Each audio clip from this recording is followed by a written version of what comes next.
Salam sejahtera Malaysia, denyut nadi suara rakyat bergema di channel ini. Jangan lupa tekan butang subscribe, like dan share. Malaysia kita punya, cintai Malaysiaku, kita jaga kita.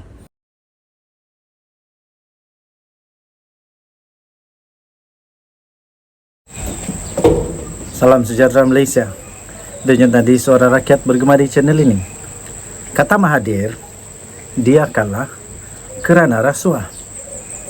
Sekali lagi, kata Mahathir, dia kalah kerana rasuah. Adakah ini bermakna calon PN yang menang di Langkawi sebab beri rasuah? Daripada sabudin.com.net, baru kita dapat baca 14 Julai 2023 punya artikel ini.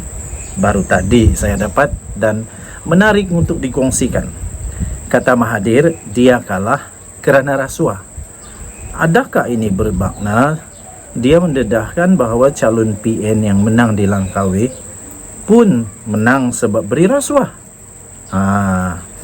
Ini artikelnya. Agaknya disebabkan kekal terbelenggu oleh rasa kecewa dan masih lagi gagal untuk menerima bahawa hakikat kerana kalah dengan teruknya hingga hilang deposit di kubu kuat Mahathir sendiri di Parlimen Langkawi pada PRU 15 yang lalu, tiba-tiba Tun Mahathir Mohamad menceceh lagi tentang kekalahan teruknya itu.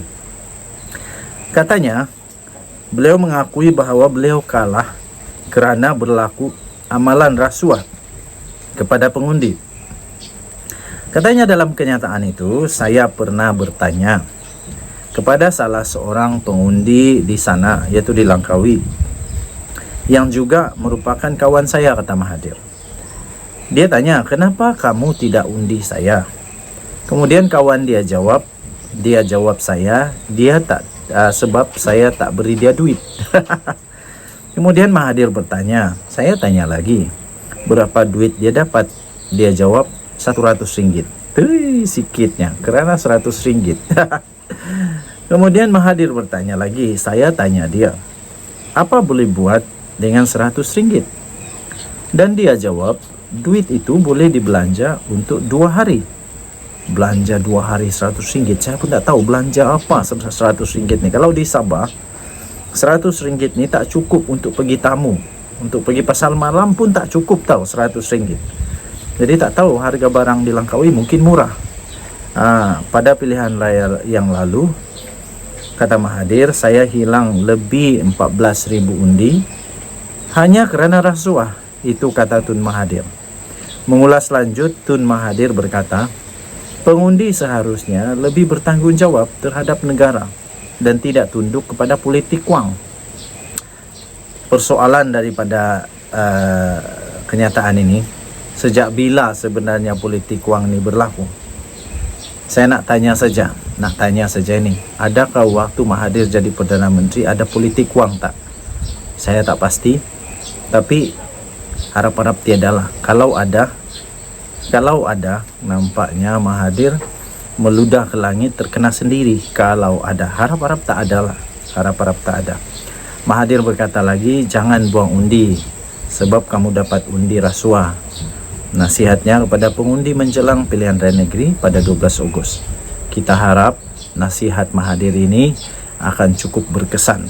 Kita harap nasihat ini betul-betul dapat memberikan kesedaran kepada pengundi supaya jangan ambil rasuah. Berita penuh ini boleh diperolehi di Malaysia kini. Kepada Tun Mahathir, lain kali cakap biar terang dan jangan dengan ayat yang tergantung, kata Sahbudin.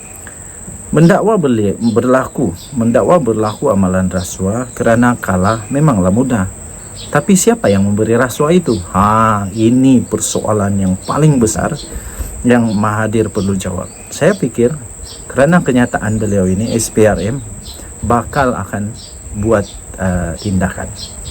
Saya fikir SPRM akan tanya dia nanti dari mana dia dapat maklumat itu, dan orang yang beri maklumat itu pun mungkin akan ditanya juga nanti. Soalan paling perlu dijawab ialah siapa yang beri rasuah. Saksi itu pasti tahu dari mana uang 100 ringgit itu. Disinilah kita akan tengok sama ada betul atau tidak cakap Mahathir ini, dan siapakah yang bertanggung jawab memberi rasuah 100 ringgit ini. Adakah ia dilakukan oleh calon Perikatan Nasional? Wah, ini lebih seronok. Atau calon PH dan BN? Tak kisahlah. Sama ada calon PN kah, calon PH dan BN kah, yang penting mesti ada, mesti dapat diketahui siapa. Supaya kalau dapat diketahui, nanti kita tahu siapa yang beri rasuah, barulah kita tahu siapa sebenarnya yang patut menang. Tapi pada pilihan raya yang lalu itu, Perikatan Nasional menang besar betul dengan 13.518 majority. Kalaupun Barisan Nasional digabungkan dengan Mahathir punya undi, masih belum cukup. Dan kalau digabung ke semua undi BN, PH dan Pejuang ini pun masih belum lagi dapat mengalahkan Perikatan Nasional. Kalau beliau boleh bertanya kepada seorang pengundi Langkawi yang juga kawannya yang dikatakan menerima duit rasuah itu, kenapa tak tanya siapa yang beri duit rasuah kepadanya? Ini kan lebih baik. Tetapi dengan mendakwa beliau kalah kerana rasuah, tak secara langsung bermakna calon yang menanglah yang melakukan rasuah itu.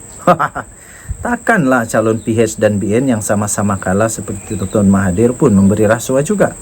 Dalam hal ini, kenapa Tun Mahathir tidak berani mengatakan secara terbuka calon PN yang menang di Langkawi, Muhammad Suhaimi Abdullah, telah memberi rasuah dan itu punca kemenangannya, kata artikel ini. Adakah kerana Tun Mahathir sekarang sudah berbaik dengan PN dan bersatu, maka ia tidak berani disebutkan secara terbuka? Dengan main-main tuduh sembarangan rambang seperti ini, apa gunanya? Tak ada guna. Tapi nanti SPRM akan siasat, ada guna. Apakah dengan mengaitkan kekalahannya dengan rasuah, ia bermakna semua calon pejuang yang hilang deposit di seluruh negara pada PR15 juga disebabkan oleh rasuah?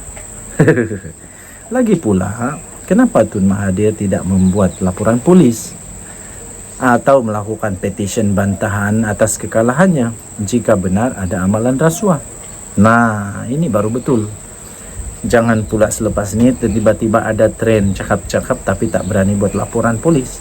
Kalau betul lah Tun Mahathir ini dakwaan itu ada, kalau betul pergilah buat laporan polis cepat-cepat supaya kita tahu siapa yang salah.